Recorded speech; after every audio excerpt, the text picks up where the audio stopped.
സംസ്ഥാനത്ത് പ്രതിദിന വൈദ്യുതി ഉപയോഗം വീണ്ടും 100 ദശലക്ഷം യൂണിറ്റിന് മുകളിൽ. ഇന്നലെ 104.05 ദശലക്ഷം യൂണിറ്റാണ് ആകെ ഉപയോഗിച്ചത്. പീക്ക് ടൈം ആവശ്യകതയും കൂടിയിട്ടുണ്ട്. കഴിഞ്ഞ 2 ദിവസം ഉപയോഗം 100 ദശലക്ഷം യൂണിറ്റിന് താഴെയായിരുന്നു.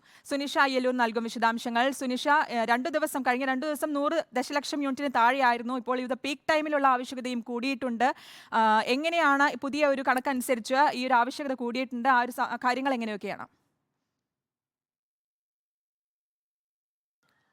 ശ്രുതി, കഴിഞ്ഞ ദിവസങ്ങളിലായി വേനൽ മഴ ലഭിച്ചെങ്കിൽ പോലും പിന്നീട് നല്ല രീതിയിലുള്ളൊരു ചൂട് ഇപ്പോഴും സംസ്ഥാനത്ത് പല ജില്ലകളിലും ശക്തമായി അനുഭവപ്പെടുകയാണ്. അതിന് പിന്നാലെ തന്നെ വൈദ്യുതി ഉപഭോഗത്തിലും കൂടുതൽ വൈദ്യുതി ഉപയോഗിച്ചിട്ടുണ്ട് എന്ന കണക്കുകളാണ് വരുന്നത്. കഴിഞ്ഞ 2 ദിവസത്തിലും 100 ദശലക്ഷം യൂണിറ്റിൽ താഴെയായിരുന്നു വൈദ്യുതി കണക്കുകൾ ഉണ്ടായിരുന്നത്. കഴിഞ്ഞ വിഷുവിന് മാത്രമാണ് പീക്ക് ആവശ്യകതയിൽ ഒരു 5000 മെഗാവാട്ടിന് മുകളിൽ കയറിയിരുന്നത്.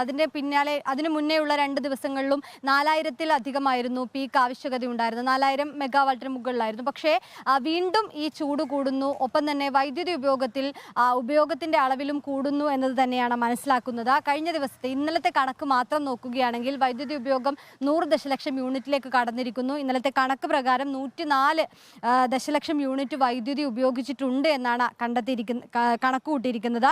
കഴിഞ്ഞ ദിവസം പക്ഷേ അത് 98 ദശലക്ഷം യൂണിറ്റ് വൈദ്യുതി ആയിരുന്നു ഉപയോഗിച്ചിരുന്നത്. ഒപ്പം തന്നെ 6 മണിക്ക് ശേഷം ഉപയോഗിക്കുന്ന വൈദ്യുതിയുടെ അളവിലും കൂടുതലായിട്ടുണ്ട്. പീക്ക് ആവശ്യകതയും കൂടിയിട്ടുണ്ട് എന്നത് തന്നെയാണ് കണക്ക് പ്രകാരം. 5347 കൂടുതലാണ് കഴിഞ്ഞ ദിവസത്തെ പീക്ക് ആവശ്യകതയായി വന്നിട്ടുള്ളത്. അതിന് മുന്നേയും ഇതേ രീതിയിൽ തന്നെ 5000-ന് മുകളിൽ തന്നെയായിരുന്നു പീക്ക് ആവശ്യകത. ഏതായാലും ചൂട് കൂടുന്നു, ഒപ്പം തന്നെ സംസ്ഥാനത്ത് വൈദ്യുതി ഉപയോഗത്തിലും കൂടുന്നു എന്നത് തന്നെയാണ് മനസ്സിലാക്കുന്നത്. അതിനിടയിൽ സംസ്ഥാനത്ത് പലയിടങ്ങളിലും ശക്തമായ ചൂട് അനുഭവപ്പെടുന്നുണ്ട്. പാലക്കാടും തൃശ്ശൂരും 40 ഡിഗ്രിയിലേക്ക് കടന്നിരിക്കുന്നു. നേരത്തെ 2 ദിവസം മുന്നേ 39 ഡിഗ്രിയായി ഒരു പടിയെങ്കിലും കുറവുണ്ടായിരുന്നു. പക്ഷെ വീണ്ടും ചൂട് ഉയരുന്നു എന്നൊരു സാധ്യത കൂടി കാലാവസ്ഥാ കേന്ദ്രം പ്രവചിക്കുന്നുണ്ട്. ഒപ്പം തന്നെ വയനാടും കോഴിക്കോടും മഴയ്ക്കുള്ള സാധ്യത പ്രവചിച്ചുകൊണ്ട് യെല്ലോ അലർട്ടും ഇപ്പോൾ കേന്ദ്ര കാലാവസ്ഥാ വകുപ്പ് നൽകുന്നുണ്ട്.